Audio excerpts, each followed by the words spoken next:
అసలు హనుమ యొక్క అనుగ్రహం కలగడానికి ఒకే ఒక ప్రధాన మార్గంగా చెప్పబడినది ఏది అంటే హనుమత్ ప్రదక్షిణములు. హనుమకి ప్రదక్షిణం చెయ్యాలి. ప్రదక్షిణము అంటే ఒక్క మాట తిరగాలి.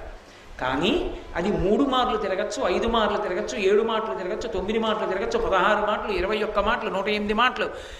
పసుపు కొమ్ములు కానీ, బియ్యపు గింజలు కానీ, వక్కలు కానీ వీటితోటి ప్రదక్షిణం చేసేటప్పుడు నిండు గర్భిణి ఎలా నడుస్తుందో అలా నడవాలి.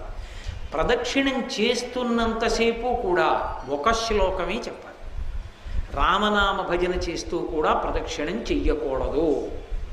హనుమత్ ప్రదక్షిణం చేసేటప్పుడు చెప్పవలసిన శ్లోకం ఏమిటో పరాశర సంహిత చెప్పింది. ఆయన దగ్గరికి వెళ్ళినప్పుడు ఆంజనేయం మహావీరం బ్రహ్మ విష్ణు శివాత్మకం తరుణార్క ప్రభం శాంతం ఆంజనేయం నమామ్యహం